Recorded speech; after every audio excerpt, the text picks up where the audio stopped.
Local authorities investigating a possible hate crime in Statesville. Take a look at this photo.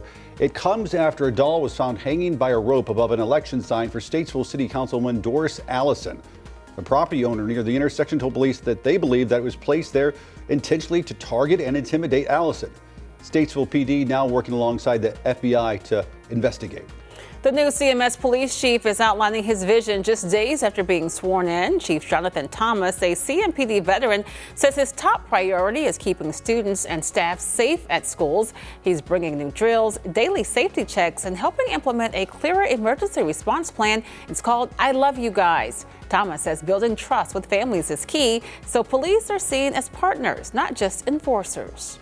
Well, we have a handful of accidents right now in our typical backups. I do want to still let you know about this one. It's the most important one because you will have some delays on I-77 South. It's at the Iredell-Mecklenburg County line. It's backed up to Langtree Road. That's exit 31, so plan accordingly. Here's a live camera look right around that area. Again, I-77 southbound is congested. Now, this camera is moving. It's just frozen right now, so it is moving. It's just moving rather slowly. And then don't forget about this either. Out there on Independence, there's a crash inbound Crown Point Drive right between Independence and that. Not seeing a lot of delays there, but just something to keep in mind as you're heading out the door. Chris.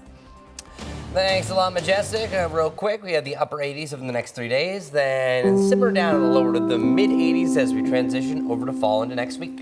A reminder, the news doesn't end here. Coming up at 7 o'clock over on WCNC Plus, a high school spirit rock stirring debate, how it became a controversy and why CMS is stepping in.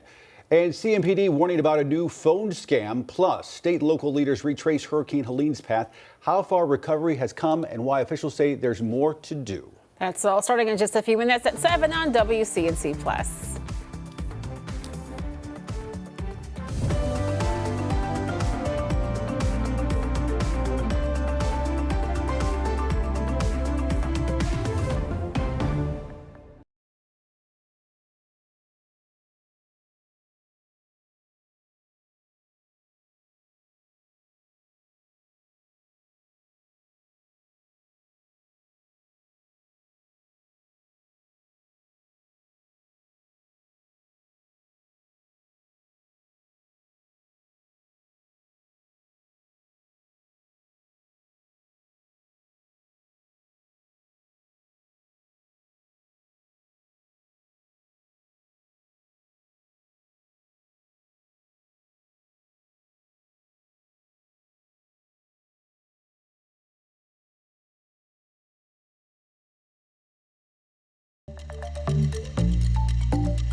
Streaming live right now at 7 a.m. right here on WCNC Plus. I'm Ben Thompson. And I'm Lisa Washington. We are following breaking news this morning in East Charlotte, where one person died in an overnight crash. CMPD says this happened on Albemarle Road near North Sharon Amity just before 2 this morning.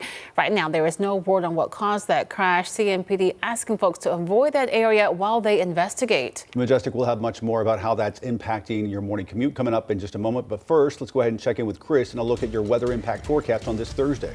Well, good morning, and I'm super excited. After months being down, our Charlotte Motor Speedway camera officially is back in action, and I actually have some meteorology to show you. Chris is on the case. Check it out. We have that mackerel sky. This is also known as a deck of alto cumulus clouds. Another name when it's a little bit higher up is going to be cirrocumulus, but literally this is known as mackerel sky because it looks like fish scales off in the distance. And eventually we're going to break these up as we work our way over the next couple of hours, but a pretty cool spectacle that we see through our Charlotte Motor Speedway camera. Good to have you back, my old friend. And Dallas showing some of those low-level clouds. This is really what I've been anticipating for most of the morning, that some of these low clouds could drop down, lowering visibilities. We're not really seeing super low as far as any fog goes, but still going to be a possibility during the 7 o'clock hour especially. You can barely see it right here around King Street and Boone, and traffic's starting to pick up as well. Saw a lot of runners earlier. Great way to start off the day. And our forecast is trending up, not just today, but over the next 3 days, especially compared to where we once were. 84, 83, 84 is where we were for the first 3 days this work week.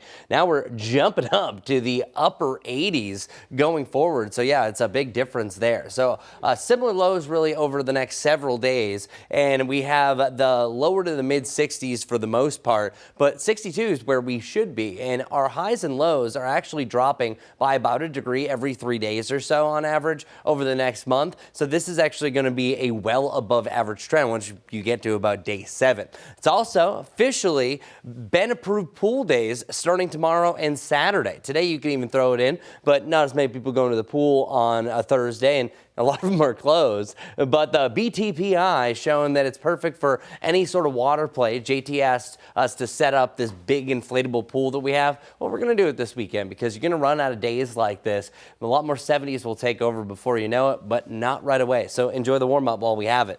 The big change that I have for you in the forecast is we're looking at isolated storm chances Friday and Saturday. Today is just a spotty chance. Over the last hour, I really looked at it. I saw some of the new updates that we saw. So it's just isolated chances for your Saturday. It does look like it could be a little bit more scattered during your Saturday evening, so I have upped that potential. But I want to show you your futurecast exactly what all that looks like to close this out. Here's what it is for today.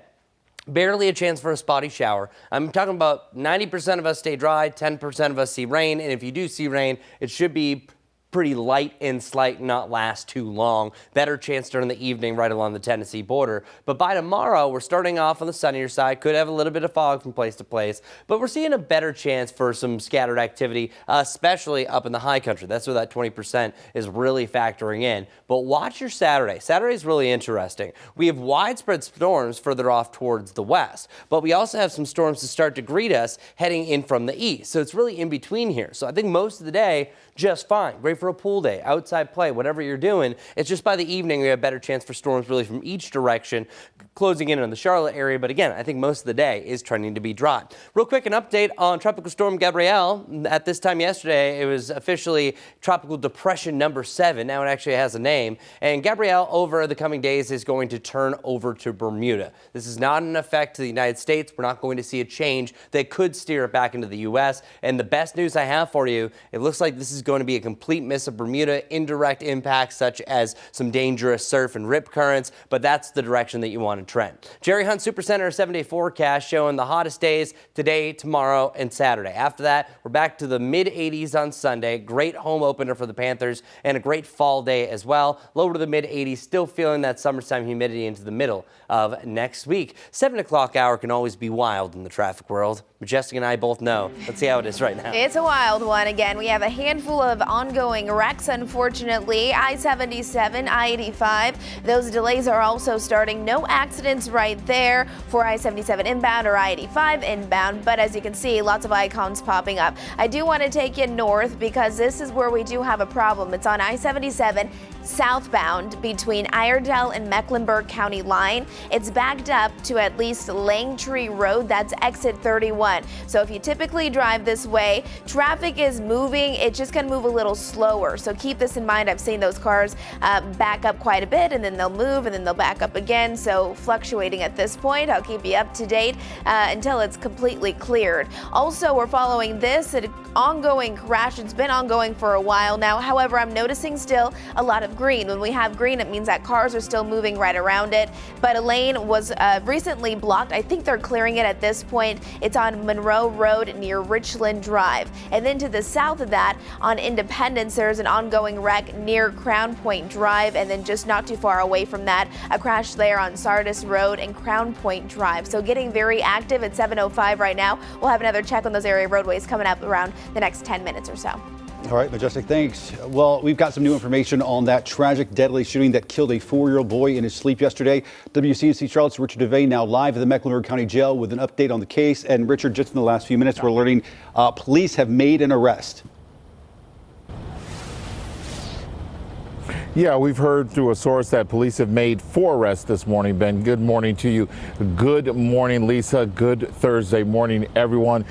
Police say they've made, well, the source tells us that police have arrested 4 people. Still might be looking for a couple others to go through processing here at the Mecklenburg County Jail after that terrible tragedy that took the life of that 4-year-old boy. Now, this all started early yesterday morning, Wednesday morning. CMPD says it started when someone stole a car from this neighborhood. Before the suspects sped away, they fired several shots. One of those shots, the bullet went through a wall into an upstairs bedroom of this townhome, and there it struck a 4-year-old boy who was sleeping, killing him right there. The shooting, of course, is shaken Still Creek residents who say this homicide and this violence feels just too close to home. Neighbors describe hearing that gunfire in what was normally a quiet neighborhood, they tell us. Now, the child's death marks another painful reminder of just how quickly violence can shatter innocent lives. That child had nothing to do with it. That child, the people who lived in that house, weren't even the owners of that car. That left the family grieving and a community now demanding justice.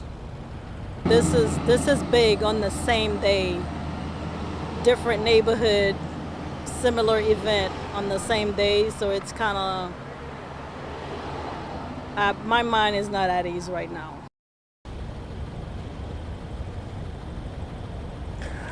And that lady lives just a couple doors down, and she's referring to that SWAT scene where at least a couple people were taken into custody. I was there yesterday listening as police were asking or demanding that someone inside of a house come out. They were demanding that person to come out by name. Now, at this time, we're trying to connect all the dots and bring you more information on this, but what we can tell you is that police have said that a source has told us that 4 people have been arrested in connection with that shooting of that 4-year-old boy. Of course, a lot of things we have to find out. When we get that information, we'll give it to you. We're outside the Mecklenburg County Courthouse, this Mecklenburg County Jail as well. This is Richard Devane. We'll send it back to you. I mean, it's a story that's captivated the attention of folks here in Charlotte in the last 24 hours. Yes. A 4-year-old sleeping in his bed and he's shot and killed. Richard, on this breaking news that you have for us this morning, any idea what the break in the case was?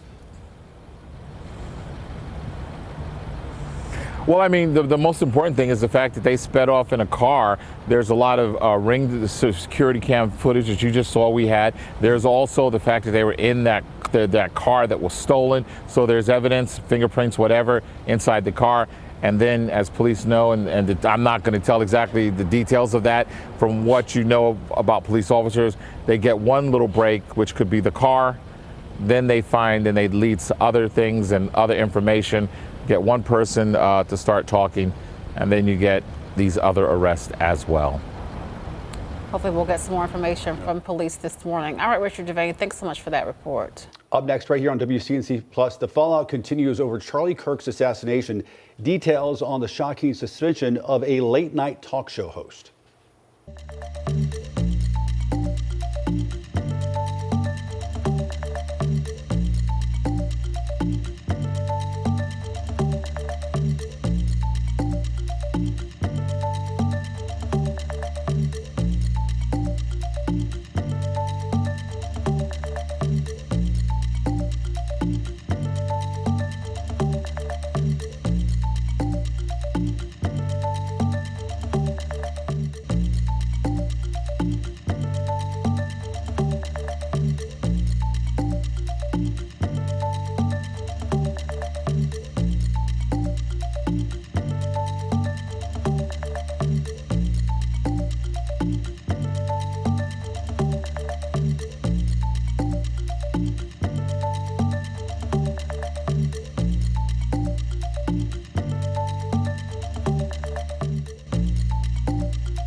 Approaching 7:12 now and developing this morning, CMS now sending out a guideline reminder for its spirit rocks after someone painted the words "Live Like Kirk" on the rock at Artery Kell High School. It was meant to be a tribute to conservative activist Charlie Kirk, but Principal Susan Nichols called it vandalism. She says it violated the district's code of conduct because it was never approved. In a new message, CMS says Spirit Rocks should only promote school-related initiatives like teams, clubs, or student achievements. The district adds there should not be personal, political, or religious messages. 7:12 right now on WCNC Plus, and trending this morning, ABC is pulling the plug on Jimmy Kimmel Live, suspending the show indefinitely after backlash over Kimmel's monologue Monday. During that monologue, Kimmel suggested the alleged killer of Kirk might have been a pro-Trump Republican. Disney's ABC said the show will be preempted indefinitely. FCC Commissioner Brendan Carr warned that ABC could face license reviews if no action was taken. President Trump celebrated ABC's decision to pull Jimmy Kimmel's late night show, calling it, quote, great news for America. Continuing our coverage now of President Trump's second state visit to the UK. Live pictures right now outside Buckingham Palace there in central London. As we speak, the president meeting with the UK Prime Minister Keir Starmer after a day of historical ceremonies at Windsor Castle yesterday. NBC's Alice Barr has more on how today's meetings hope to achieve some global impact.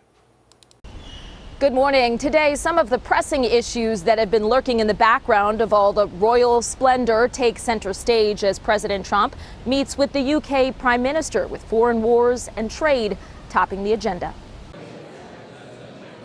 President Trump turning to politics today after the pomp of a lavish royal banquet, capping a day of high ceremony in his unprecedented second state visit to the UK. This is truly one of the highest honors of my life. King Charles and the royal family treating the president and first lady to carriage rides and an elaborate military display in a clear effort to strengthen ties at a critical moment. As tyranny once again threatens Europe, we and our allies stand together in support of Ukraine to deter aggression and secure peace. Solidarity for Ukraine top of mind as the president meets today with UK Prime Minister Keir Starmer at his country residence. Donald Trump, you can't hide! Away from the protests in London, focused also on the escalating war in Gaza. Prime Minister Starmer planning to formally recognize a Palestinian state after President Trump's visit, a move the president opposes. Looking for common ground through commerce, the two leaders working to refine the U.S.-UK trade deal. We made a deal, and it's a great deal, and I'm into helping them. Our country is doing very well. Joined today by a who's who of top American tech CEOs amid a Trump administration push to increase AI exports to allies and a newly announced U.S.-UK tech pact to advance AI and nuclear technologies, forging future ties in a long, enduring alliance. President Trump and Prime Minister Starmer are set to close the day with a press conference before the president boards Air Force One and returns to Washington tonight. In London, Alice Barr, NBC News.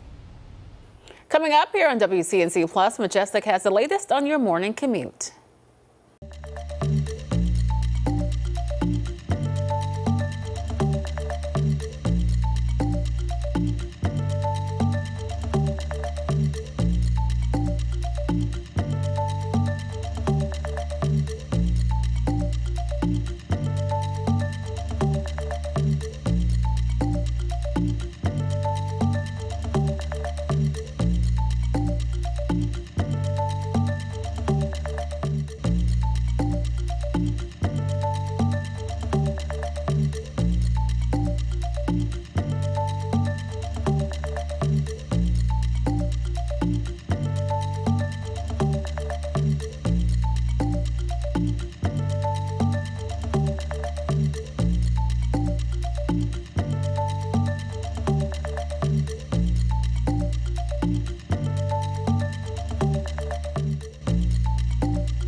Well, good morning, everybody. Who's ready for a fantastic day? We are starting off a little on the cloudy side yet again. 67 degrees looks to be our low for the morning. We've typically been hitting our low right around either side of 7 o'clock over the last few days. And our Monroe camera also looking great, but we just have that thicker cloud cover. Overcast right now to mostly cloudy skies across much of the area. Exceptions, though, up in Boone, it's 48 degrees and sunny.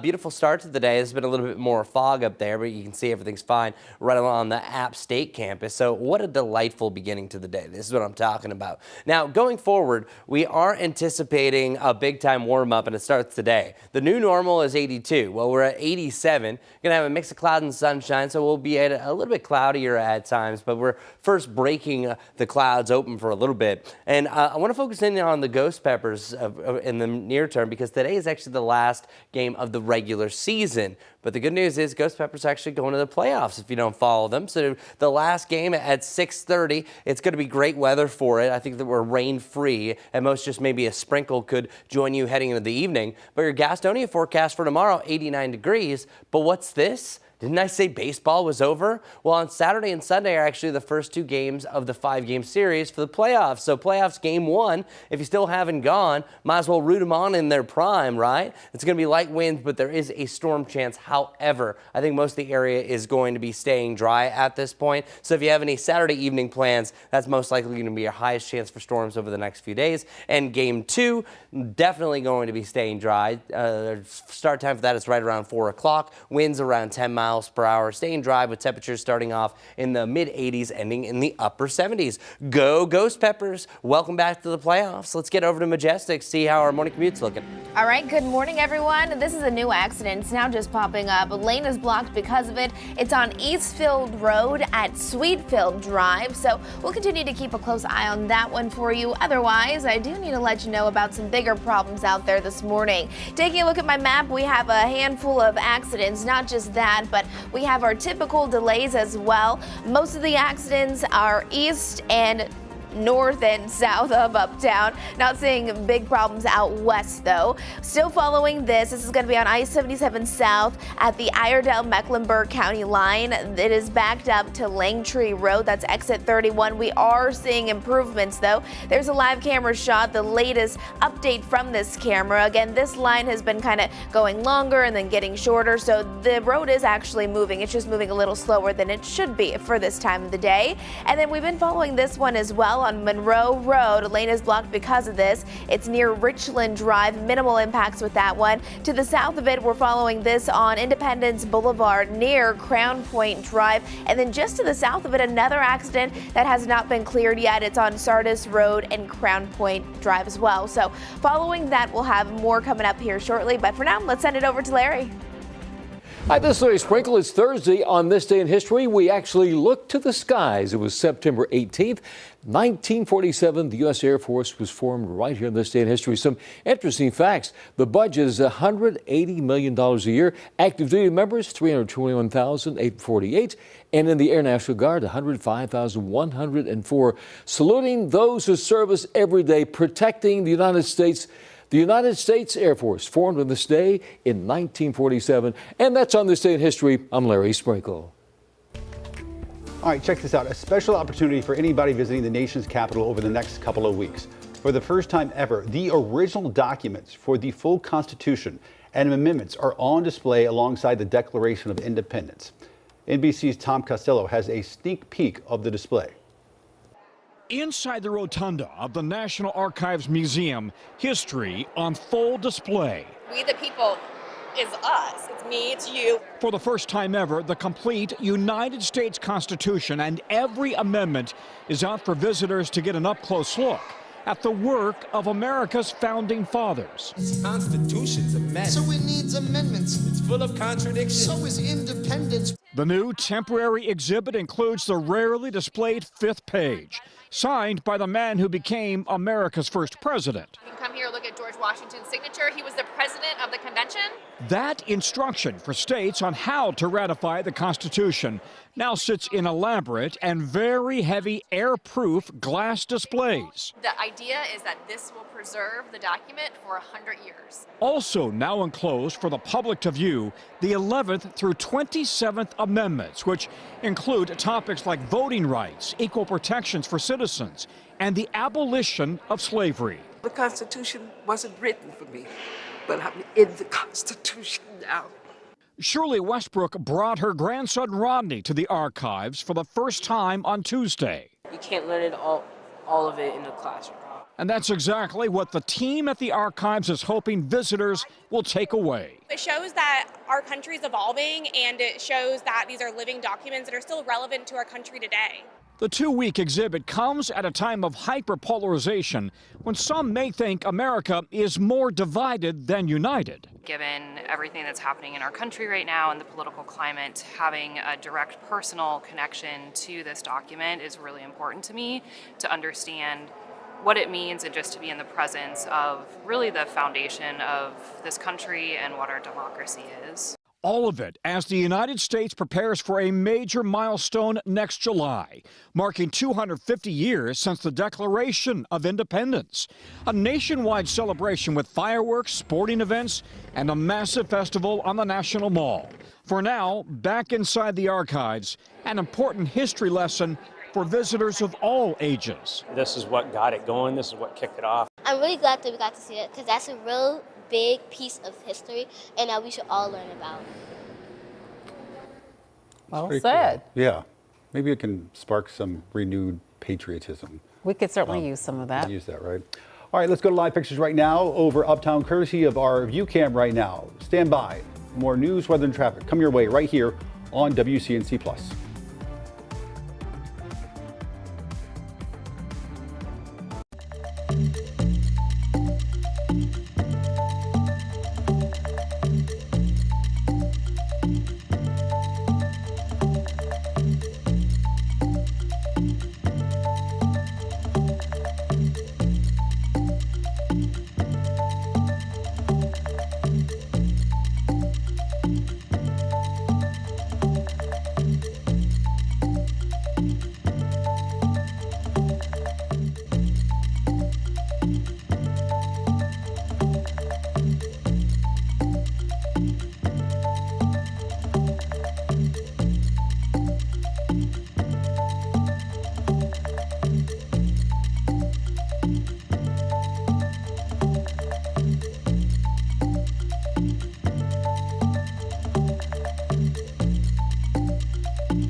Well, good morning, everybody. High temperature of 87 today. So instead of the mid 80s, we'll be in the mid to the upper 80s. Already starting to break those clouds, allowing for more sunshine. At times it will be mostly cloudy. Just keep that in mind. So we could cloud things up a little bit later on in the afternoon. But all in all, sunshine is going to win out with temperatures jumping a range into the upper 80s. Now, our rain chances have come up a little bit from the last time I was talking to you. Spotty to isolated chances, and it's more so, I think, on Saturday evening, and then that's going to keep us dry for most of your Saturday overall. But it's during the next 3 days that is going to be the hottest, even challenging 90 degrees by tomorrow. So the upper 80s to 90 over the next 3 days. After that, lower to the mid 80s as we close out the summer season, officially starting fall on Monday. Majestic, take it away. What do people need to know? All right, good morning, everyone. Well, we're off to a busy start to our Thursday morning at 7:27. If you're getting ready to head out the door, this is I-77 here. You can see a handful of cars out there as people are starting their day. It's going to be slow moving if you're heading inbound on I-77. No crashes, just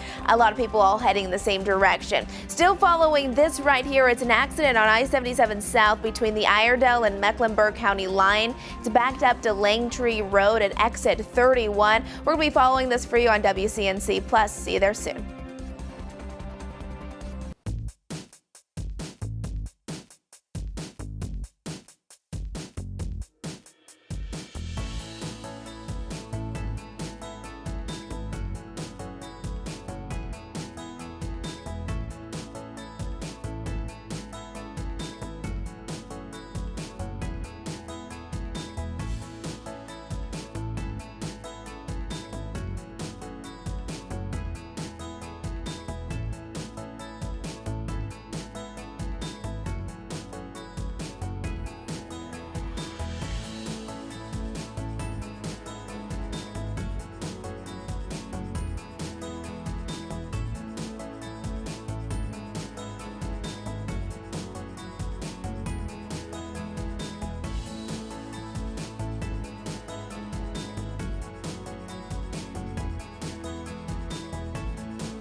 Thanks for streaming live on WCNC Plus at 7:30. I'm Lisa Washington. And I'm Ben Thompson. For the first time, we are sitting down with new CMS Police Chief Jonathan Thomas. It comes just days after he took his oath to serve. WCNC Charlotte's Destiny Richards is live this morning with what the chief had to say about his new role and upcoming plans. Destiny. Yeah, CMS's new police chief says his mission is clear: keep students and staff safe while also preparing for the challenges of today's schools. Chief Jonathan Thomas served with CMPD in special operations and emergency management, and now he's bringing that experience to CMS. He says his team is constantly testing safety on campuses, making sure doors are locked, running drills with staff, and checking if students know what to do in an emergency. CMS has also adopted a new response plan called I Love You Guys, which Superintendent Dr. Crystal Hill says is clearer and easier for students and staff to follow. Thomas says the goal is to be ready for everything, from fights and daily incidents to the unthinkable, so students can focus on learning. People didn't take notice 10 years ago if a fifth grader drew a picture of weapons or a bomb or something like that, and it's 99% it's harmless. That might be their hobby, but you have to look at, okay, is there something going on? Chief Thomas says he also wants to build trust with students and their families so they see police as partners in safety and not just enforcement. I'll send it back to you guys live here from West Charlotte. And a good thing he's been with CMPD for a while and understands the importance of working with parents as well as with students. It's a big job. All right, Destiny, thanks so much for that. All right. Well, good morning, everybody. 87, that's where we're going to be reaching for today. And it's already a gorgeous sky off in the distance. Check it out. Now, we're eroding some of the cloud cover. Today's not going to be complete wall-to-wall sunshine. We're starting to break up that pattern. I do think you're going to have some sunnier times. These clouds that you're seeing right now are going to dissipate, and we're going to see a lot more blue sky on and off throughout the day. And you can see temperatures jumping into the 80s as early as around noon. And then we really have the mid-80s throughout, and then just jumping up to that 87-degree point ever so slightly. So it's really going to be a nice forecast of what we have going forward. I'm really excited about heading into the weekend because this is the last summer surge, as we are calling it. And it's also going to be a great time for you to maybe do any of those last-minute summertime activities. Now, sadly, a lot of the splash pads and stuff like that are shut down. But if you have the means of a sprinkler in the backyard with the kids, this is probably one of the best weekends that we're going to have going forward. So a little bit closer look at where we should be. 82 degrees is the new average high. 87 is what we have today. That is about a 5-degree upgrade, and we are going to be trending up significantly compared to where we usually are. So focusing in on that 7-day forecast brought to us by Jerry Hunt Supercenter, you can see that today, tomorrow, and your Saturday are by far the warmest days. We're kind of right in between, about 85 degrees, still above normal for the Panthers home opener. No rain anticipated for that day. And then for fall officially starts at 2:09 on Monday, 82 degrees. We'll have the lower to the mid 80s really through much of next week. But what are those rain chances? These rain chances are very minimal, even though they have come up 100% compared to what we had yesterday, because I had a 0 for your Friday. Now it looks like about a 20% chance really from the mountains to the Charlotte area. And then on Saturday, I think it's more so during the evening hours that we're going to have a better potential for this. So let's just jump to our future cast. Here's what today looks like. You will cloud things up from time to time. A little bit of green in the map, but a lot of that not really come to fruition. If you see rain, it's not lasting long, and it's a barely status. And today is more humid. We can feel more moisture in the atmosphere. That's going to allow for a better chance for an isolated storm or two. Most of the area staying dry, exception right along the Tennessee border. But watch what happens on Saturday. Saturday is really interesting. A majority of the activity is over in Tennessee and western North Carolina. But once you get to the evening hours, that's where we start to see some isolated showers coming from the back door front. So that's the front that moves the opposite direction of what it usually is. Usually moves northwest to the southeast. This one's the northeast to the southwest. That's going to allow for a late day storm. But I think it's mainly during the evening. So that means the I-77 corridor right around the Charlotte area, likely staying dry for your Saturday. But it's your Saturday evening. That's where you have a better chance for showers and storms. So nothing really huge, but that is the biggest change I have since the last time you were watching us here over on WCNC Plus. So that's the weather. Let's go over to traffic up and down as the 7 o'clock hour goes. All right, everyone, if you're heading out the door anytime soon, yes, we have a handful of problems out there, and then our typical delays as well. Want to let you know about something new. This is at I-77 at Atondo Ave. Want to show you that traffic it's actually moving. It's just moving rather slowly. We do have an accident off on the shoulder right now. That's on the toll lane, so it's not highly impactful, but just drive slow around it. And then notice that a lot of the cars are just moving a little slower in general, and it's because we have another accident right around that area. Want to zoom right into it again, just north of Uptown. It's right here, lane blocked and shoulder blocked because of a crash on I-77. Southbound lanes being impacted just after exit 12. So I'll watch out for you very carefully. We are seeing some of those impacts still ongoing. An additional lane is blocked because of an incident. It's on Queens Road, both ways at Selwyn Ave. Seeing some yellow here indicating that there are some medium impacts. You can still get around it, just might slow you down a few minutes. And then this one still has not been cleared. It's on Independence Boulevard near Crown Point Drive. And then remember the one to the south of it also not cleared either. Sardis Road and Crown Point Drive as well. That's what I'm looking at for now. We'll have another check on those roads next time I see you back here. Lisa. Majestic things, 7:36 now. This morning, Charlotte's light rail once again in the spotlight as newly released police reports detail multiple violent interactions on city trains. The shocking reports raising concerns just before a key city meeting. WCNC Charlotte's Tradisha Woodard was at that meeting. She shares the latest. Recent CMPD reports detail violent incidents tied to the light rail. One person was bitten on the arm, another rider reporting forcible fondling, and perhaps in the scariest case, someone held at gunpoint near a station. The fact that we talk through safety every day, and things like this could happen. Folks in opposition constantly say, well, no, we have to wait for a better plan. Well, I got to tell you, there's a family out there that really is probably pretty tired of waiting. During a Transit Commission meeting Wednesday, some speaking out about safety concerns. Mayor Vi Lyle says safety is one of their highest priorities. Trying to accomplish to make sure that people feel safe on our trains and our buses. I think some of the security updates are very, very important for us. As CATS work to tighten and enhance security, they say their third-party security team adds an additional 20 CMPD officers. You may not see them every day, but you will be seeing them routinely. CATS also says beginning next week, they'll be using specialized patrols, using more bikes and utility vehicles to expand visibility. And allow our security personnel to engage with the rail trail in ways not previously possible. Tradisha Woodard, WCNC Charlotte. As local officials iron out the kinks, a U.S. House committee is going to be weighing in on crime issues in Charlotte later this month. 7:38 right now on WCNC Plus, and check this out. The Charlotte community continues to honor Ukrainian refugee Irina Zarutska. She was once stabbed to death last month on the light rail.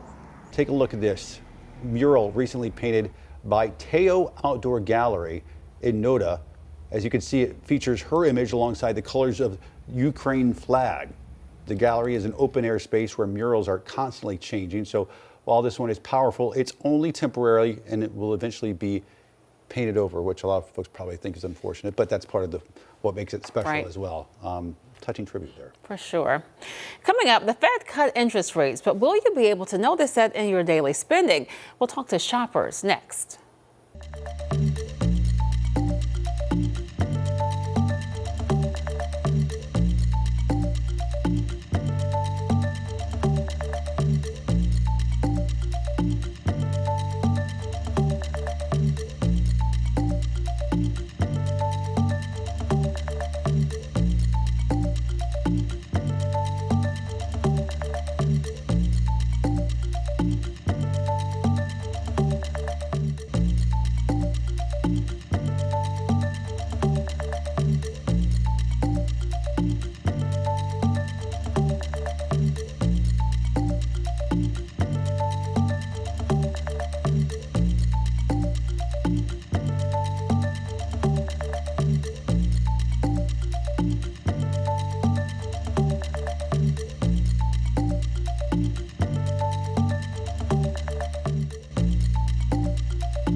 .741 right now on WCNC Plus, and a scam alert this morning. CMPD says scammers are calling folks using real officer names and spoofed department numbers.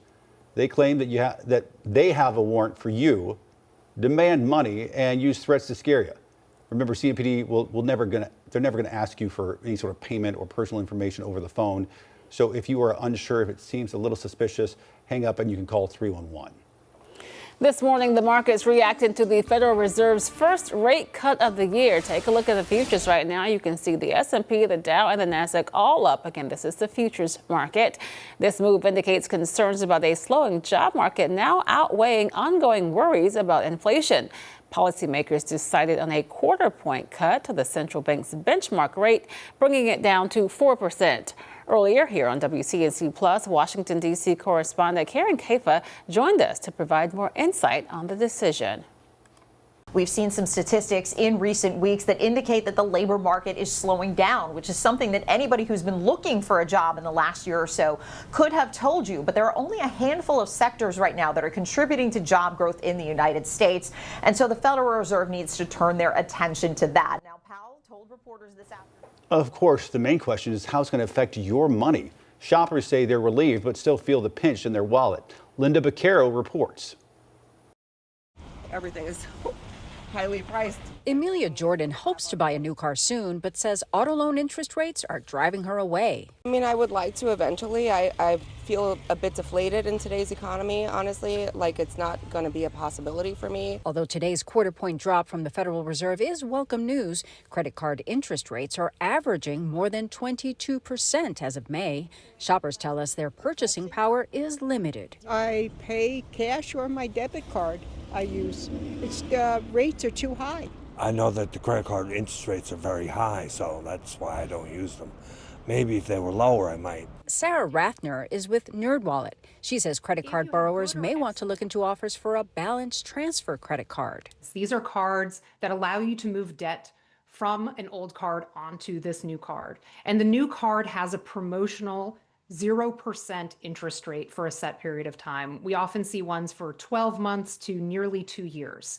And this allows you to pay off your debt interest-free during the promotion. Lenders for 30-year fixed-rate mortgages seem to have baked in a Fed rate cut this week, with rates now averaging around 6.35%, the lowest in about a year. Inflation has eased significantly from its highs in mid-2022, but remains somewhat elevated relative to our 2% longer-run goal.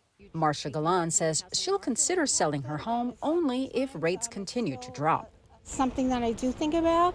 However, to downsize would cost me the same amount as it would to stay in my house. So it is a good opportunity to just review the loans and debts that you currently have and see if there are any changes you want to make in your repayment plan. Linda Baccaro with that report. Well, listen to this. The wait for a Whataburger in the Queen City is officially coming to an end. The restaurant chain on Albemarle Road is set to open in about an hour at 9 this morning. The opening is going to have a Whata Bash from 11 until 1. It'll include giveaways, a video game truck, and performances by the Rocky River High School Marching Band. Earlier this year, Whataburger opened its first location in Gastonia. Still got to try it. I know. Never tried it. Up next, how Lake Lure is recovering from Helene 1 year later.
7:47 right now, live on WCNC Plus. And next week marks 1 year since Hurricane Helene devastated parts of western North Carolina.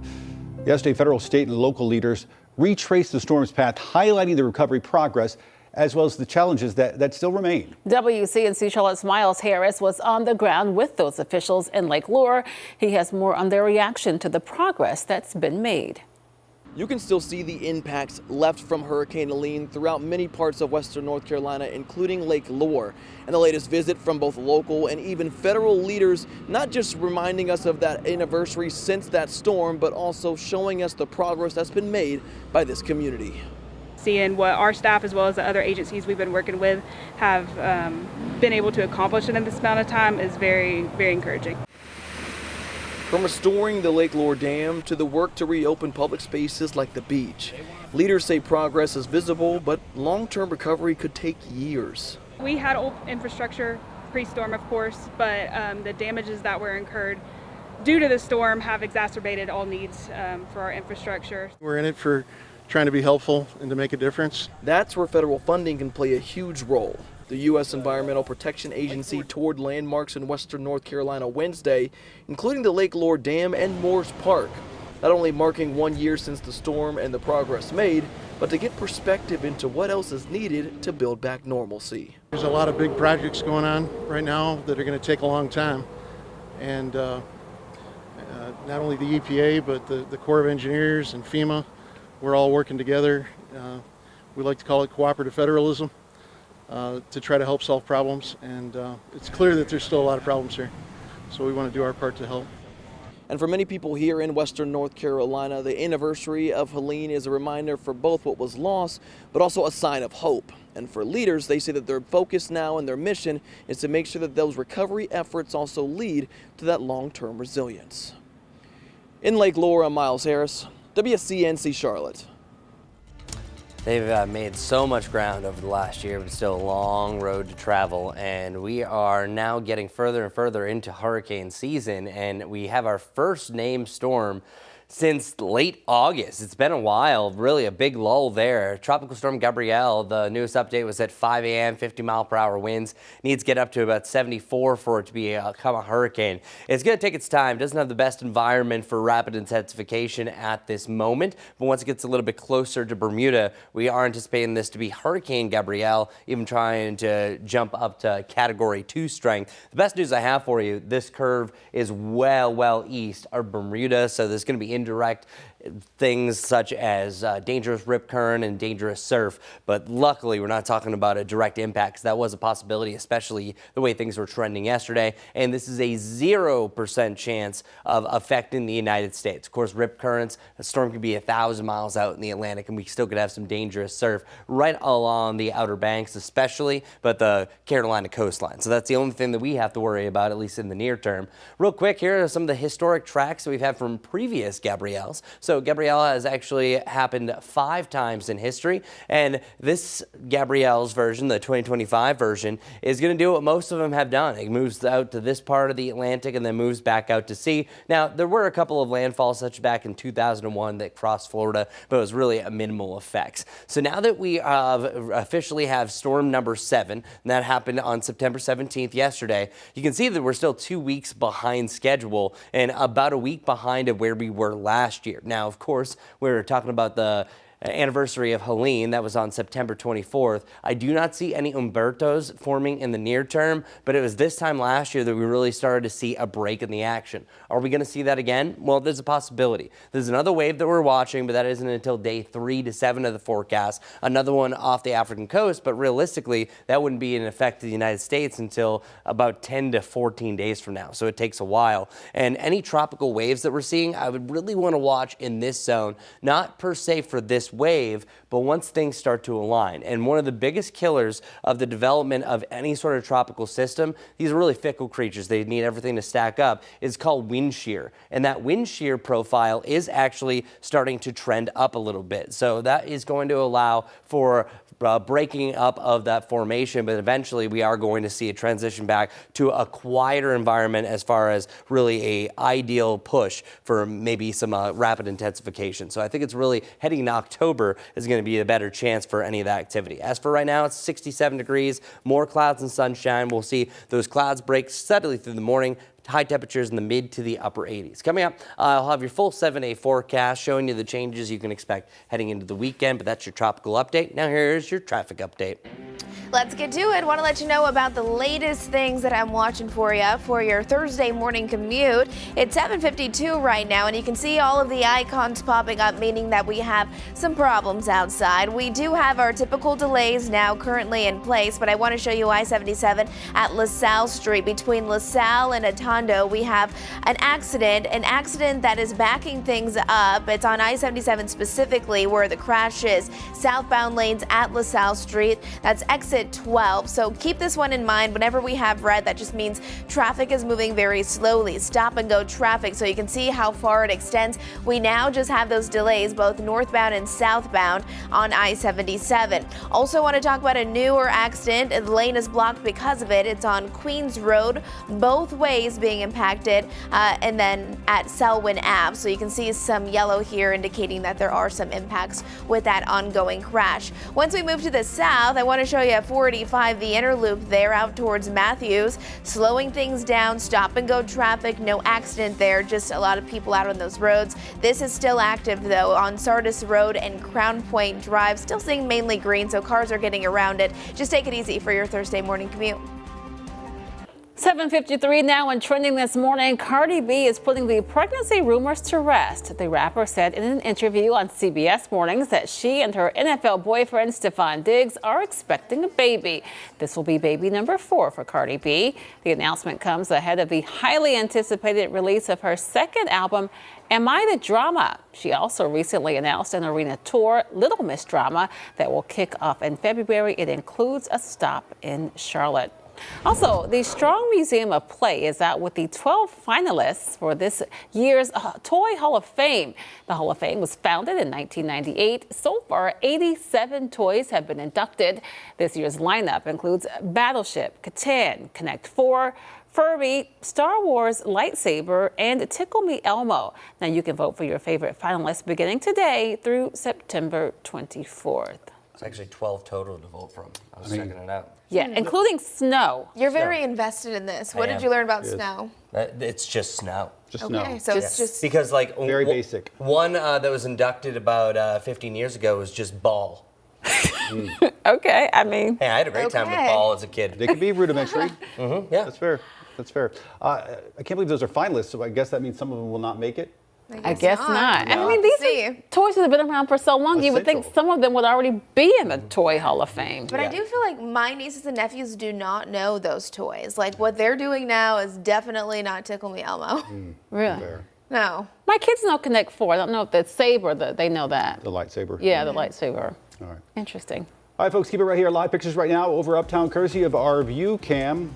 Got another check of your forecast and your Thursday morning commute coming your way right here on WCNC Plus.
Good morning, good morning. 68 degrees is our current temperature. That's a gorgeous sky, right? We had a decent amount of clouds out there. At one point it was overcast, depending where you are. And then our dew point is much higher than it has been over the last several days. So today's the day that really starts to feel more sticky than where we have been. And then that's also going to allow us to feel a little bit warmer from time to time, where 86 feels like 87 later on this afternoon. So keep that in mind. We have a slight heat index for today. High temperatures also warmer than where we have been, up to 87. And welcome to the hottest 3 days of the next 10. 87, 89, 88, even a shot for some of us to hit 90 degrees, maybe one more time for the year. And then we start to see a downtrend. The first day of fall officially is on Monday, 82 degrees. We come back up to the mid 80s before we'll be either side of 80 degrees the latter part of next week. Majestic, take it away.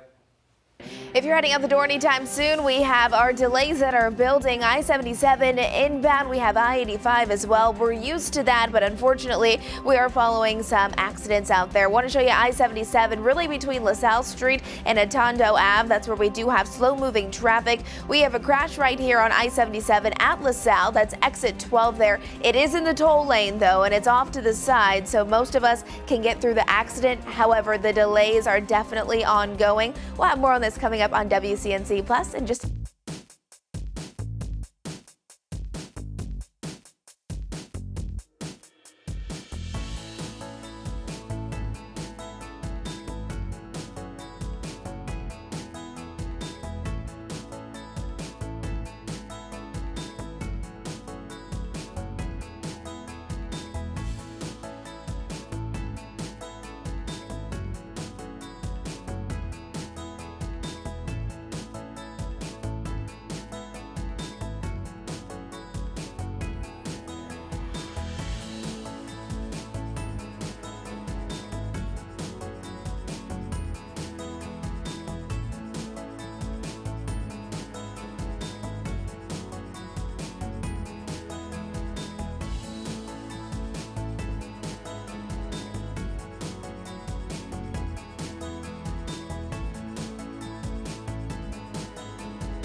Streaming live right now at 8 a.m. on WCNC Plus. I'm Ben Thompson. And I'm Lisa Washington. This morning, new information into the tragic deadly shooting that left a 4-year-old dead. He was shot and killed in his sleep. WCNC Charlotte's Richard Vane live at the Mecklenburg County Jail with an update on the case. And Richard, we understand that police have several people now in custody.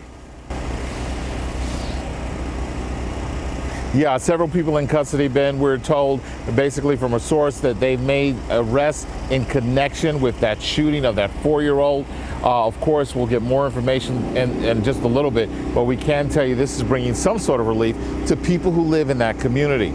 You know, this all started Wednesday morning. CMPD says someone stole a car from this neighborhood off of Cigar Court before the suspects sped away.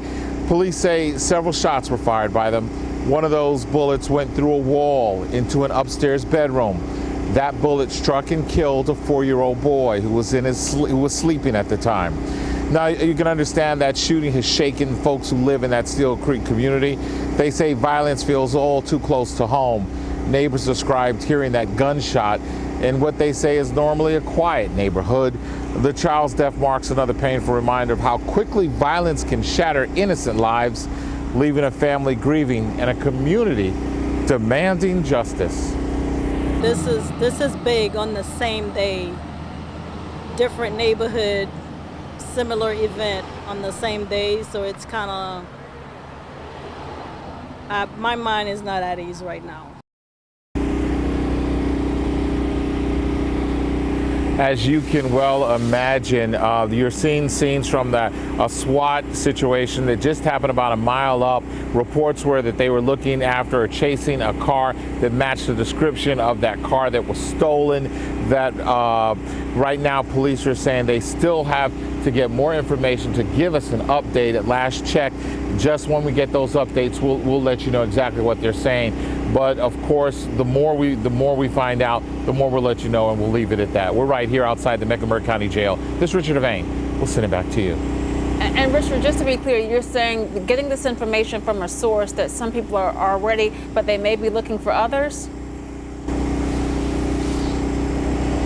Yeah, that's absolutely correct. The person, my information was that 4 people currently in custody, arrested, at least 2 other people they're still looking for. All right, we'll give you updates as soon as we get them. Richard, thanks so much for that report. Turning back to your forecast right now with Chris Mulcahy.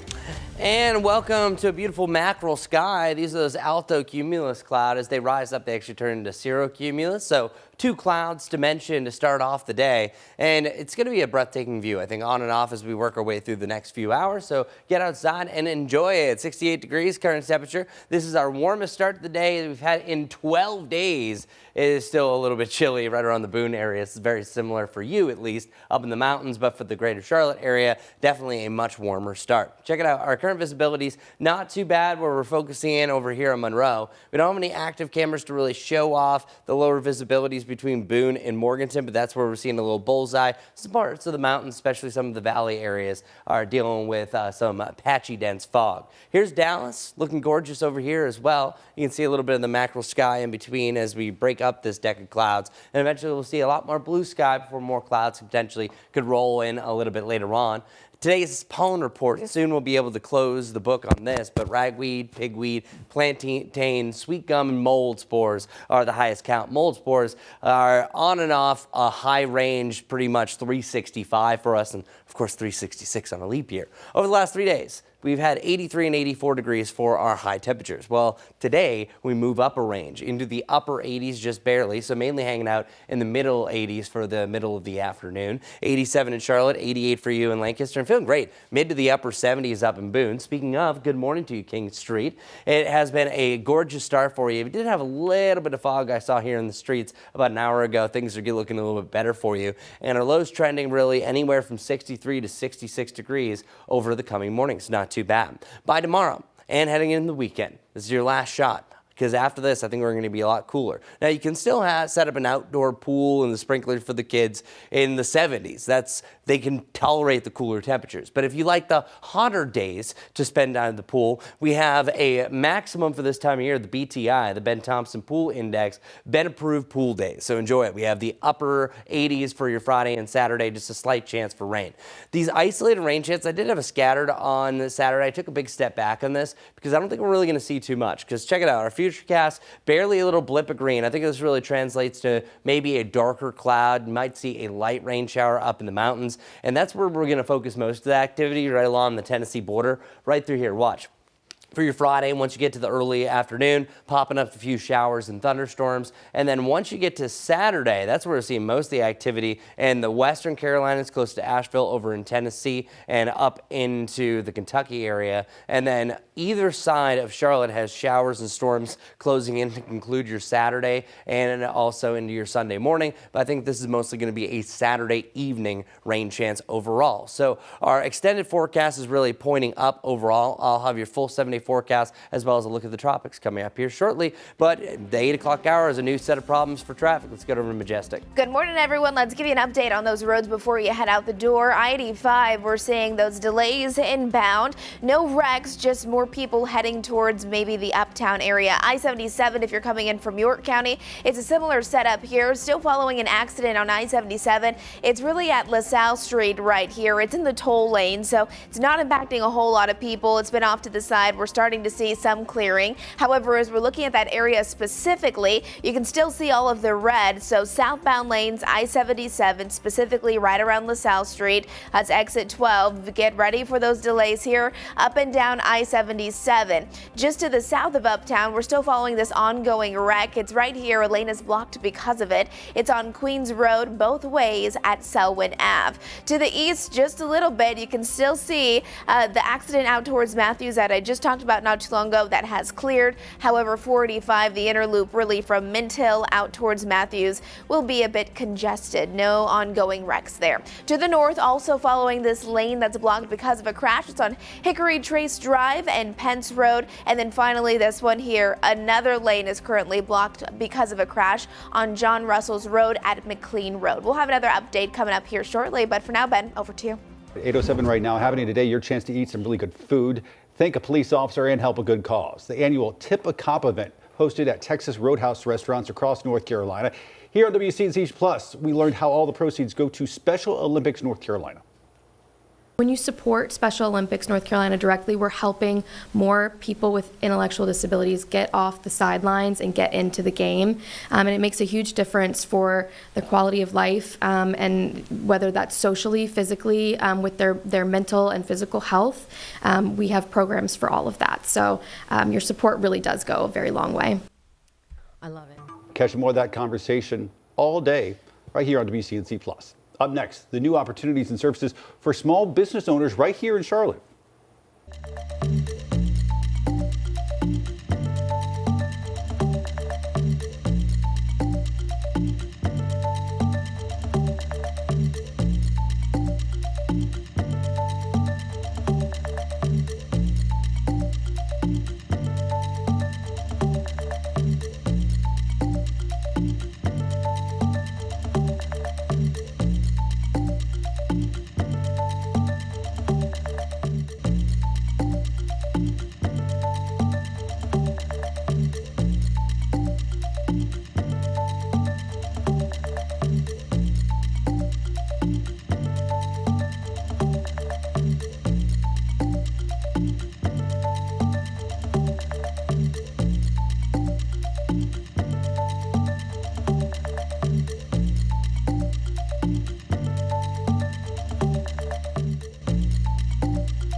Now you are streaming live on WCNC Plus. Tonight, Charlotte is opening 3 new business hubs designed to help folks start companies and find jobs. The city is investing millions in these spaces, and they're in neighborhoods that need economic growth. They're located off Freedom Drive, Sugar Creek Road, and West Boulevard.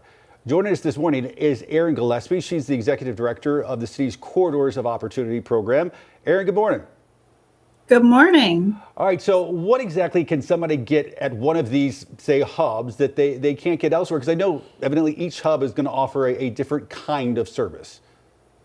Yeah, so these hubs are located within the Corridors neighborhood. So folks who live or own small businesses in these corridors have that really close by access to services like technical assistance, affordable business space, training, and a ton of other small business and workforce resources that they might otherwise have to travel, across the city or to somewhere else in order to access. So this sounds like a great program. Walk us through the steps. What happens when someone walks in your door for the first time? So each of our hubs operates their own programming that they have established and really curated in a way that reflects what the communities are seeking. So if you are in the Freedom Wilkinson corridor area, you can go to the Freedom Business Collective. If you're looking to start a new business or an entrepreneur, you can receive support and resources at their Thrive Thursday events. If you need affordable space to actually run your business, you can get that there.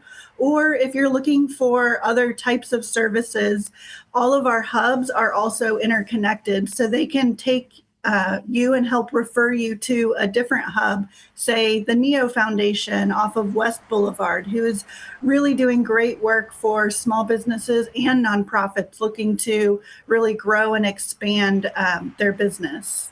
Yeah, when you think about it, what is sort of the prototypical, the kind of person that you're thinking about that might need one of these hubs? Yeah, so another hub is our Sugar Creek hub run by She Built This City.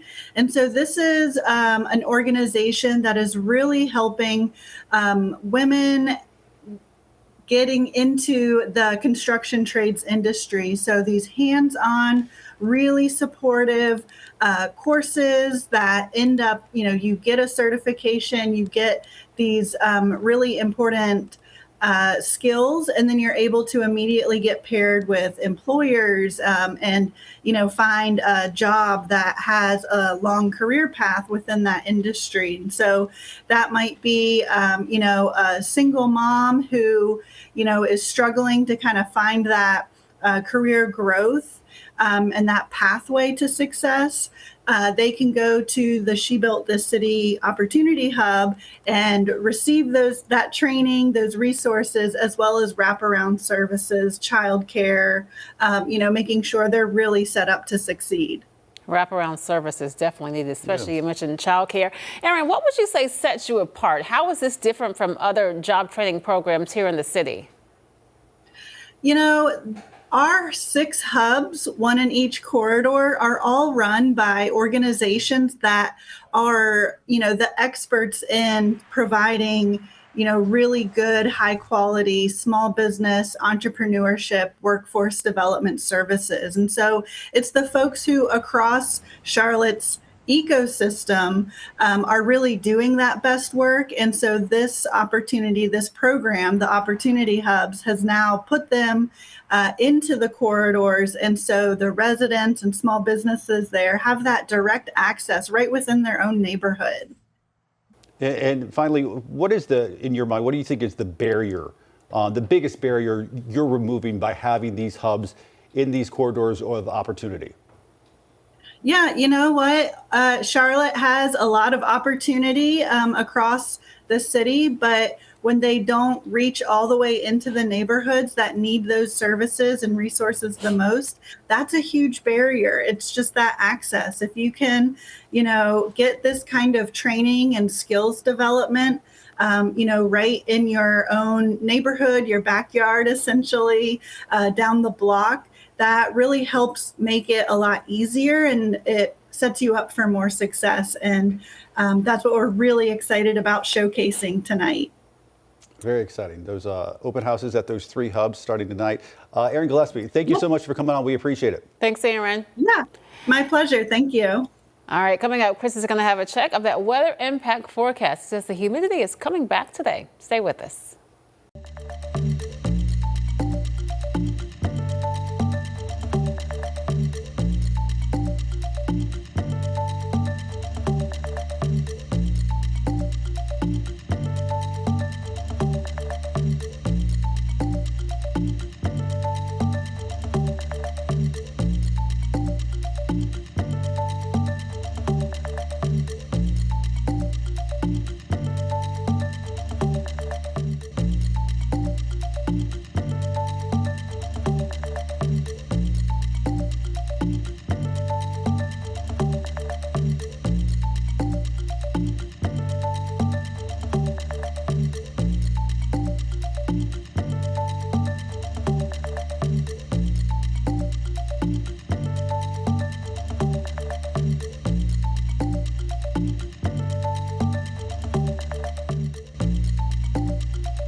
Today, the CDC's Advisory Committee on Immunization Practices is expected to meet. The panel will likely talk about the COVID-19 vaccine and its recommendations on who can get vaccinated. Just last week, the North Carolina governor and the health department gave an order that allows folks who are eligible to get the vaccine without a prescription.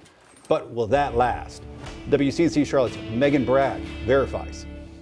Pharmacists in North Carolina follow guidance from the North Carolina Board of Pharmacy. Last week, the board followed orders from Governor Stein and NCDHHS, allowing pharmacists to give the COVID-19 shot to anyone 65 or older or anyone 18 and older with existing conditions without a prescription. But when new recommendations are released, what guidelines will NC pharmacists need to follow? Let's verify.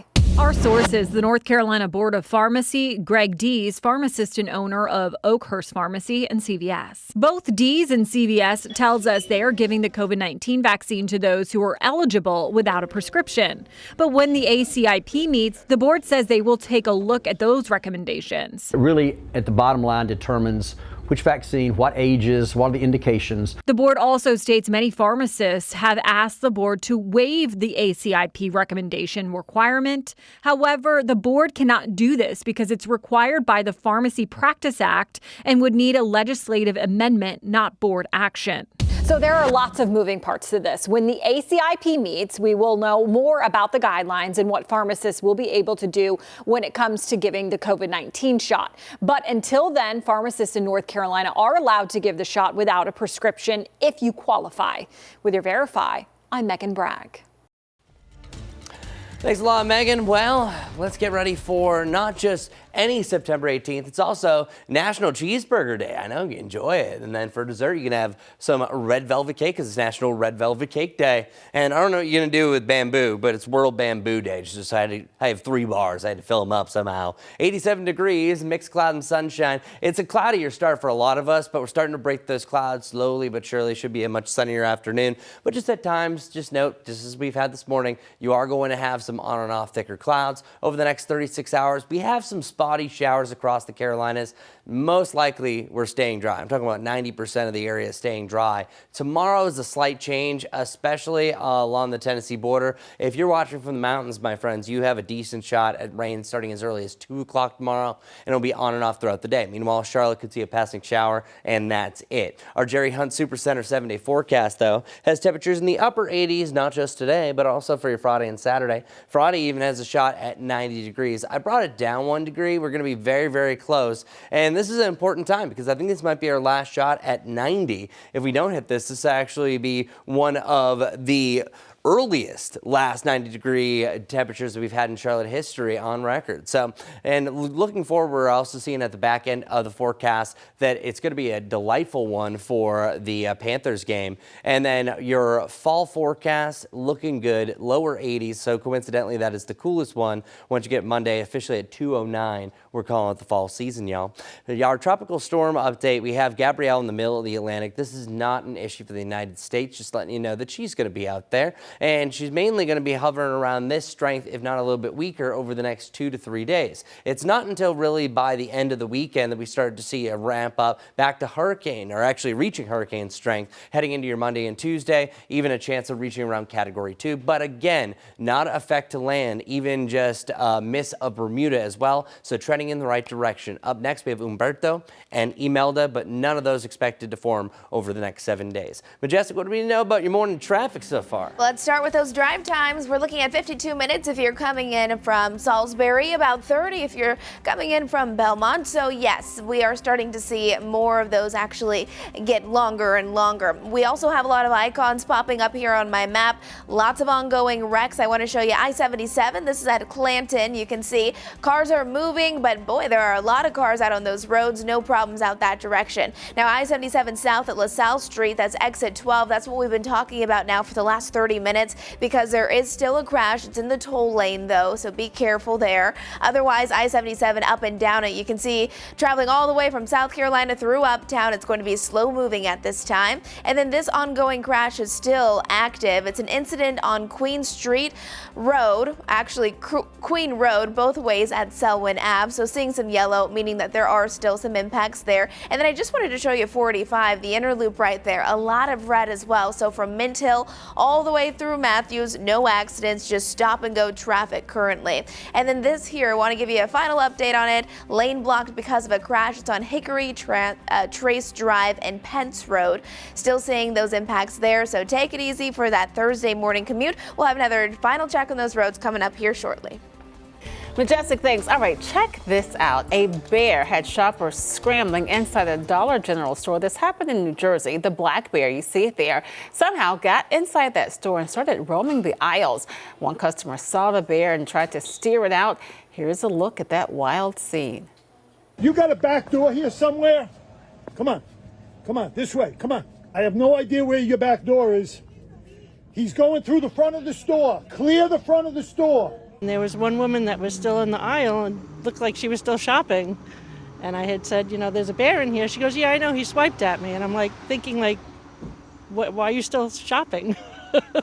Come on. Freedom, buddy, freedom. Go, rock and roll. I just walked the bear out.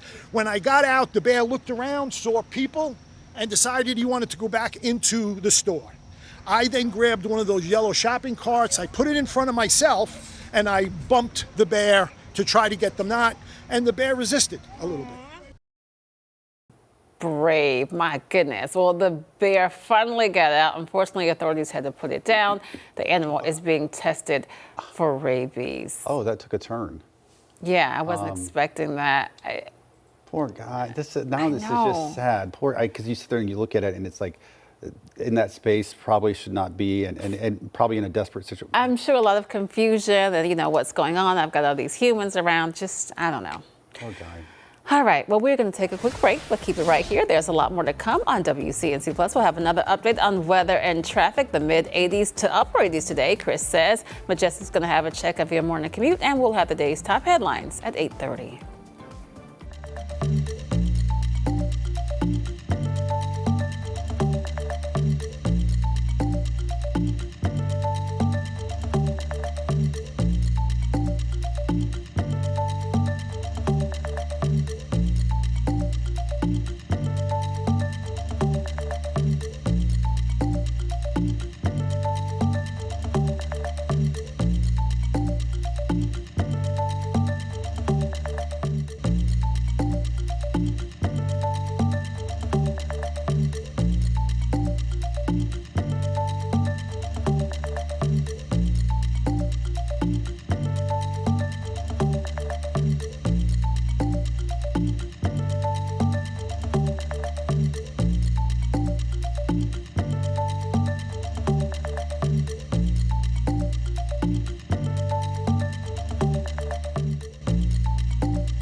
Good morning, everybody. It's more of a humid day today, already breaking up some of those clouds. You might be dealing with an overcast sky right now. Don't worry, it will get brighter. There's a lot of optimism going around. We'll have a slight heat index today. 2 p.m. 84 feels more like 85, 86 like 87, so barely. And then reaching a high around 87 degrees. As far as our rain chances go, see those little green blips? Not really too worried about those. That could translate over to a darker cloud. Most of us are staying dry today. Same thing for your Friday, but Friday does have a better chance for an isolated isolated storm to pop up, especially up here in the high country. So on and off showers and a pop-up storm going to be possible for you. And for your Saturday, I think most of the day is staying dry as well, but we have more widespread storm activity the further west that you go, and an outside chance for a storm heading into your Saturday evening. So hour by hour, you can see a mix of clouds and sunshine for your Thursday. Enjoy the day. Long range forecast has the hottest days of the week, really anywhere from today, tomorrow, and your Saturday. After that, mainly the mid to the lower 80s as we conclude the weekend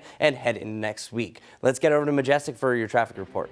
Good Thursday morning, everyone. Hey, if you're gearing up to head out the door, let's take a look at some of those drive times. It's going to take you just about 50 minutes or so if you're coming in from Salisbury. So the traffic is on right now. We do have our typical delays, of course. I want to show you I-77. This is at Clanton. You can see how many cars are out there. No accidents, just slowing people down as more people are heading out. We do have an accident, though, on I-77 at LaSalle Street. Allow for a few extra minutes to get to where you need to be.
You are streaming live on WCNC Plus at 8:30 on this Thursday. I'm Lisa Washington. And I'm Ben Thompson. For the first time, we are sitting down with the new CMS Police Chief Jonathan Thomas.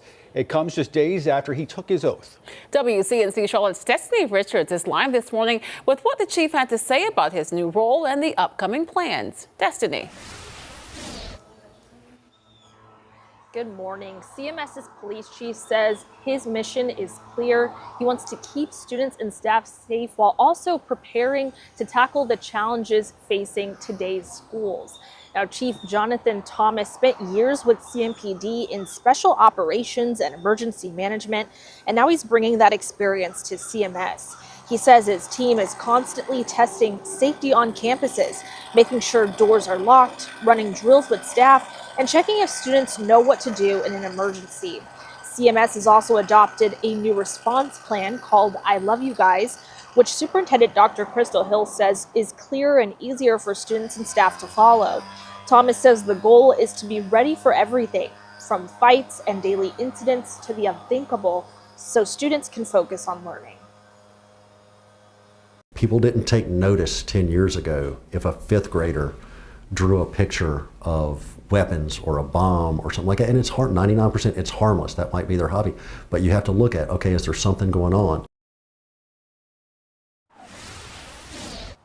And a couple of other things about Chief Thomas. He will be the 4th CMS police chief. He has 28 years of experience in law enforcement.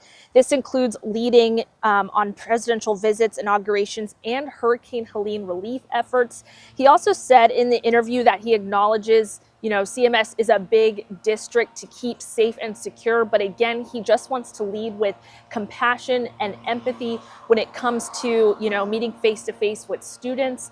And he said that he really wants to build trust with families as well, so there can kind of be a partnership in safety versus just that hardline approach when it comes to police and enforcement. I'll send it back to you guys live here from CMS headquarters. All right, Destiny, thanks so much for that. All right, let's go to live pictures right now from London, where the president is meeting with the UK Prime Minister. Let's listen in. Should I sign this, Howard? Where's Scott? Should I sign this? Are you sure, Scott? If the deal's no good, I'm blaming you, Scott. That'd be great. It's a great honor.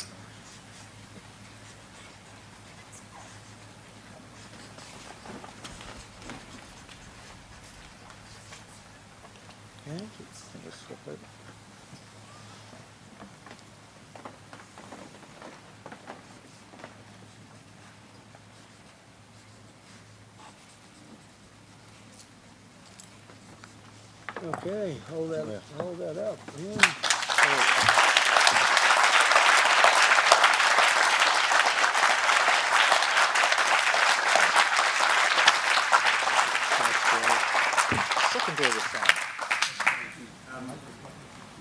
Mr. President, Mr. Prime Minister, we're now going to take some contributions from our distinguished guests from the business community, starting with Sept the co-founder and CEO of DeepMind. Thanks, Varun. It's a huge pleasure and honor to be here today. And thank you, Mr. President and Prime Minister, for your fantastic leadership on the US-UK tech prosperity deal.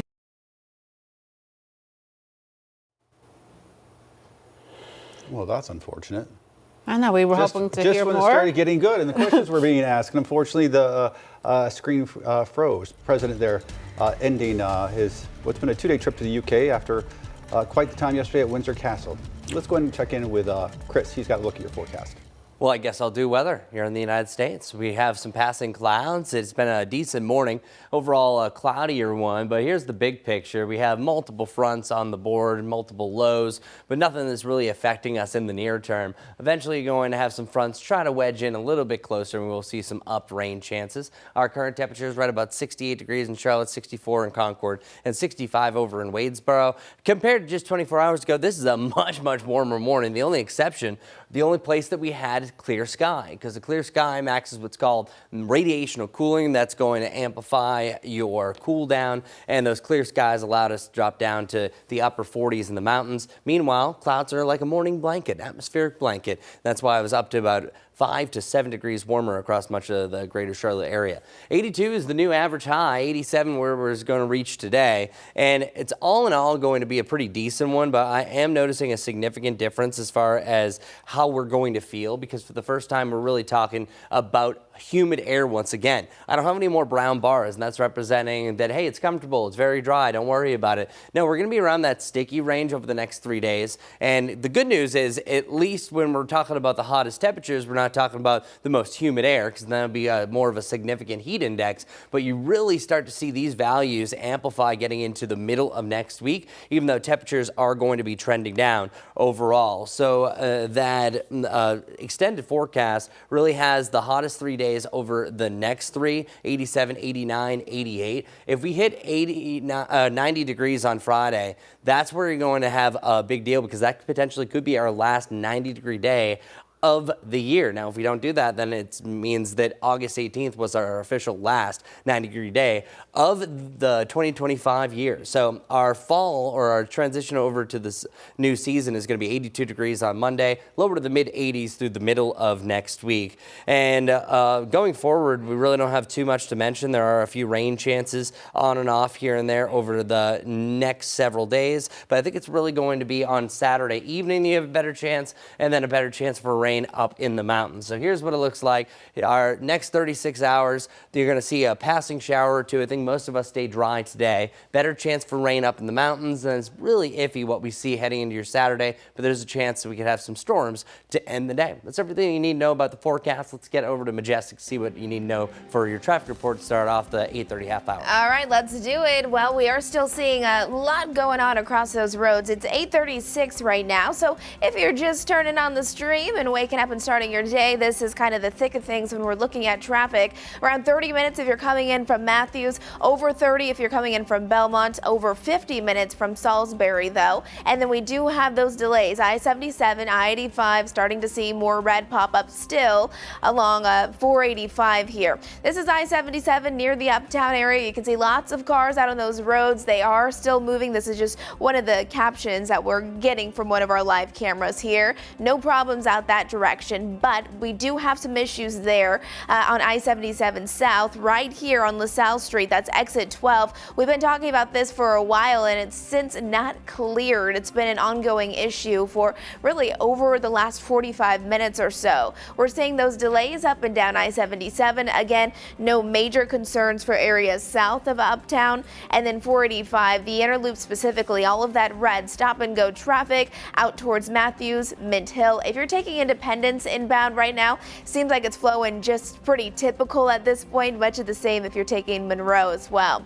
And then I want to zoom it into this area. We're seeing more yellow popping up now at this time, and it's because we have a lane that's blocked because of a crash. It's on Hickory Trance Drive at Pence Road, and then to the north, this one here has cleared, so no more issues there. We are watching multiple things. I'll give you another update on those roads coming up next time I see ya. All right, Majestic, thanks. A scam alert to get to this morning. CMPD says scammers are calling folks using real officer names and even spoofed department phone numbers. They threaten there's a warrant for your arrest and demand money. Remember, folks, CMPD is not going to ever call you and ask for payment over the phone. If you're unsure, just hang up and then call 311 to verify. All right, check this out. The Charlotte community continues to honor Ukrainian refugee Irina Zarutska, who was stabbed to death on the light rail last month. Take a look at your screen. This mural recently painted at the Teo Outdoor Gallery in Noda. It features Zarutska's image alongside the colors of Ukraine's flag. The gallery, an open-air space where murals are constantly changing. So while this one is powerful, it's only going to be there temporarily and will eventually be painted over. Very nice. Well, coming up, the fallout continues over Charlie Kirk's assassination. Details on the shocking suspension of a late-night talk show host.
8:41 right now on WCNC Plus, and we are following breaking news at this hour.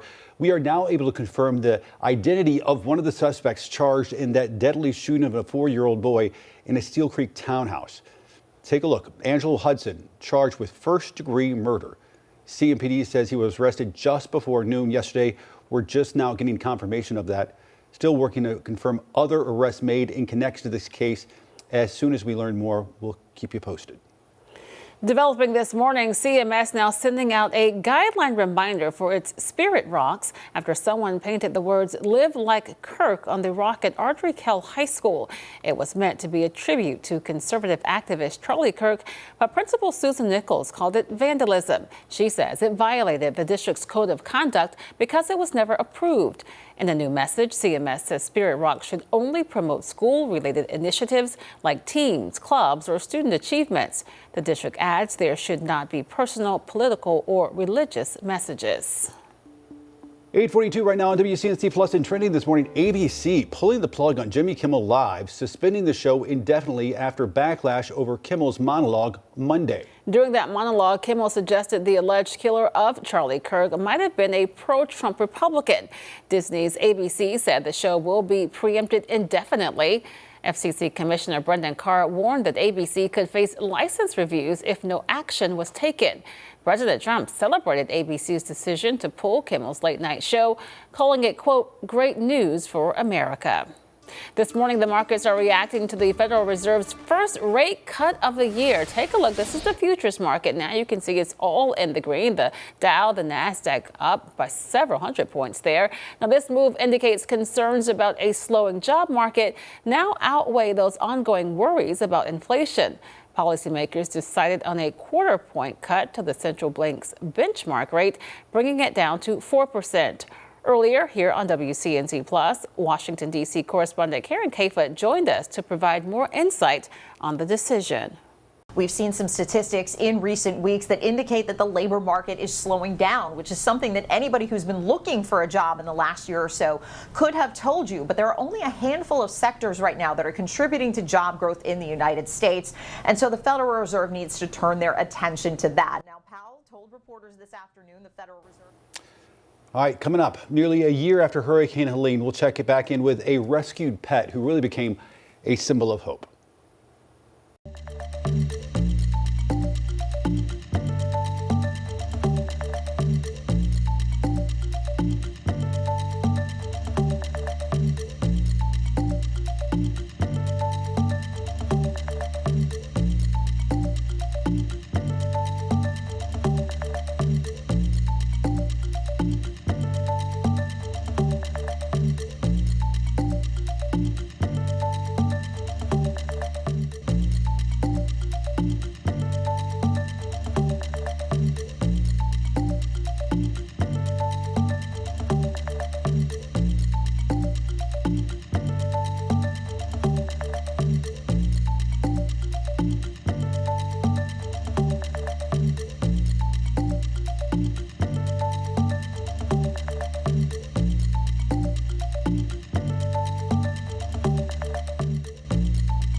Almost a year later, there's still so much devastation from Hurricane Helene, but there's also there's also plenty of hope. Last year, we were with workers who had just rescued a kitten in the middle of the destruction. Today, WCNC Charlotte's Michelle Bowden has an update on that very cat.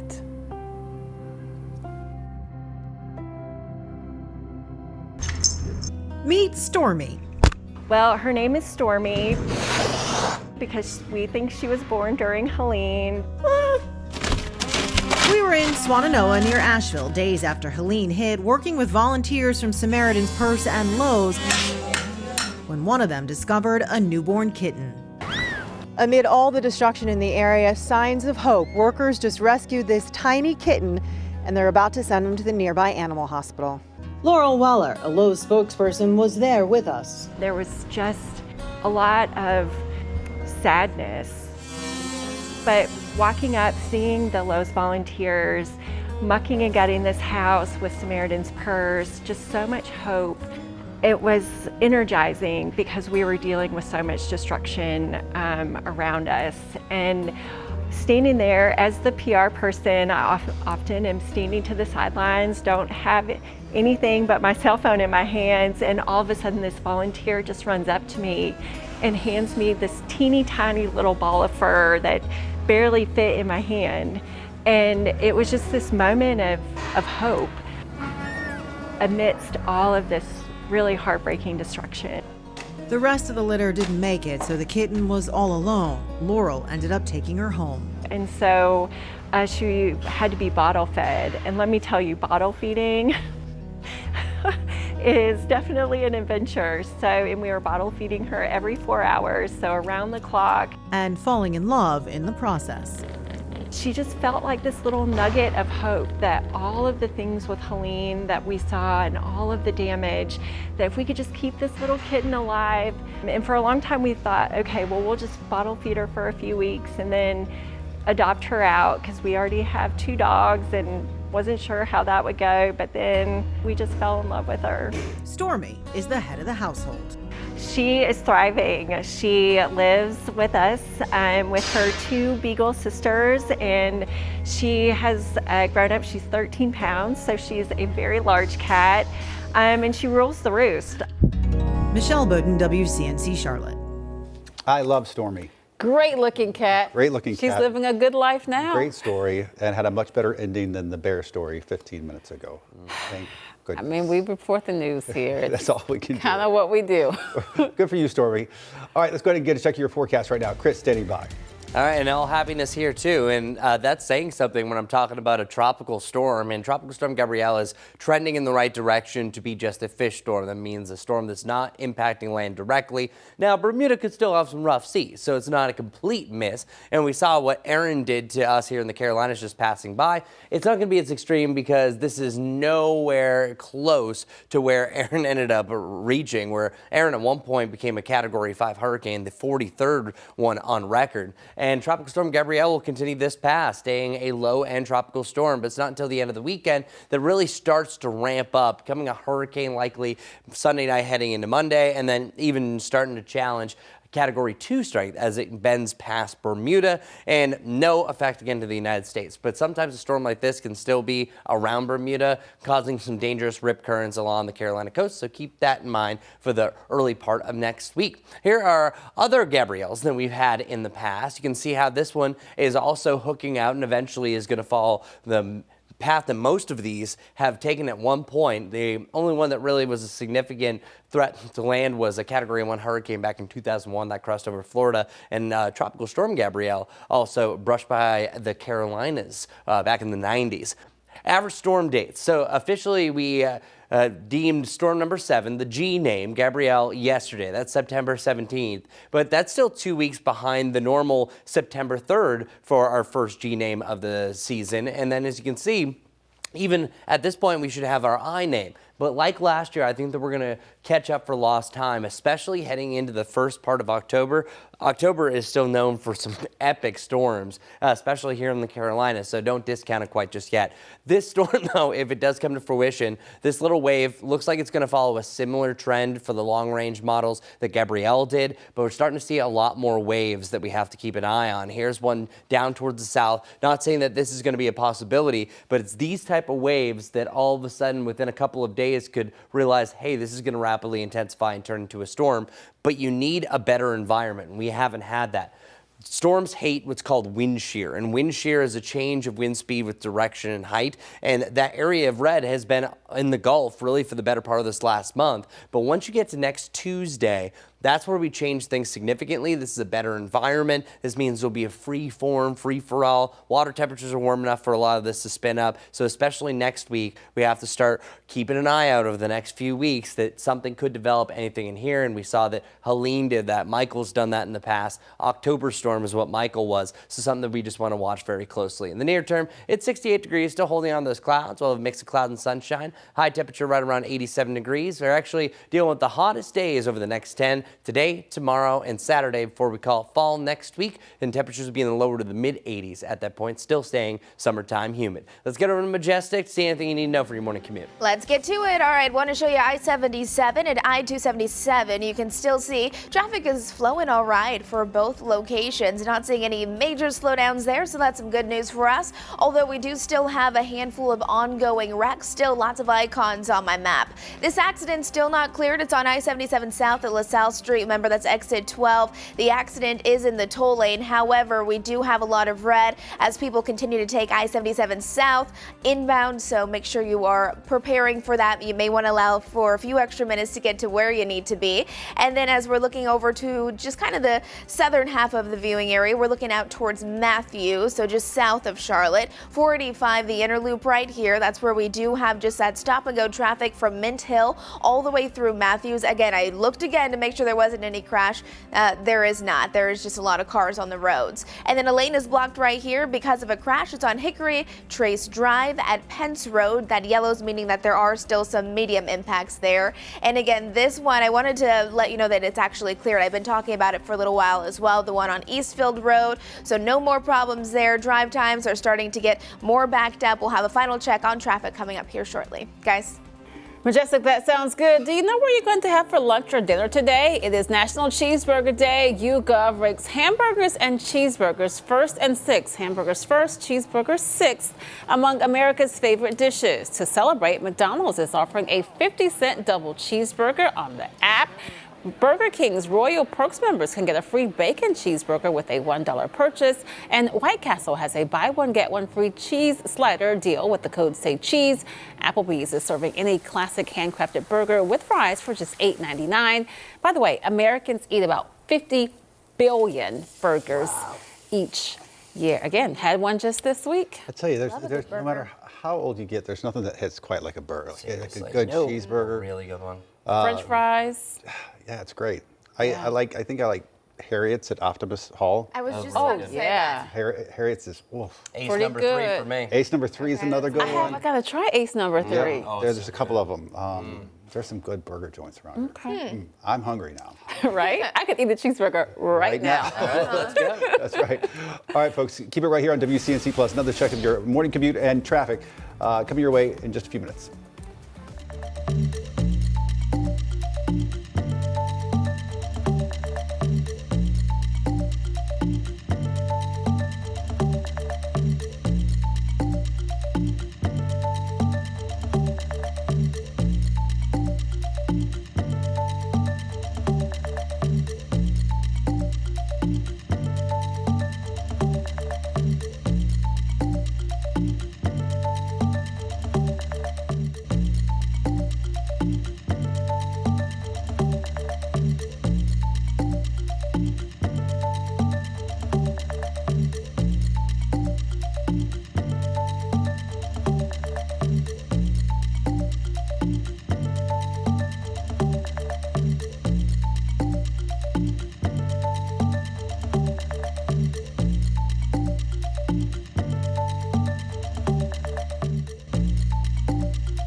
Good morning, everybody. We've warmed up 1 degree over the last hour, up to 69 degrees. Still mostly cloudy for most of you. Some of us dealing with that overcast sky. Those clouds will break slowly but surely over the next hour or so. Mixed cloud and sunshine for the day.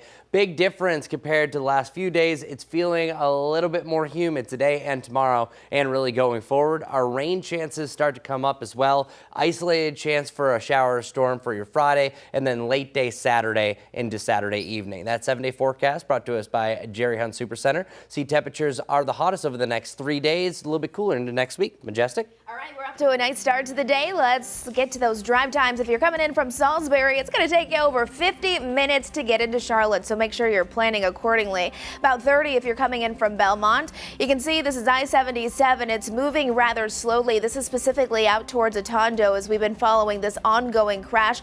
Look at all of that red. Those southbound lanes, again, being impacted by this. This is exit 12, so allow for some extra drive time, and I hope you have a great day.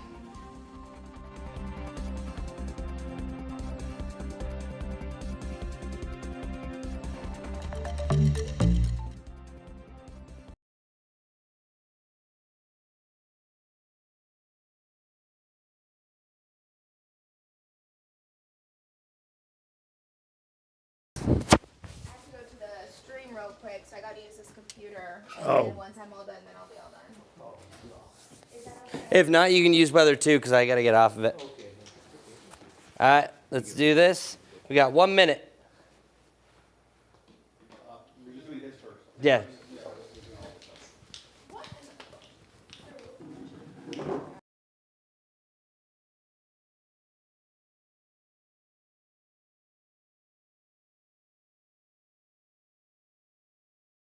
Fall as well, and then some similarities you can expect for that summer surge if it still lasts. Oh, it wasn't even up. Okay. All right, 3, 2, and Monday officially starts the fall season, but will it feel like it? I'll tell you how we still have some hints of summer lingering into next week. Okay, so this is teasing to Monday.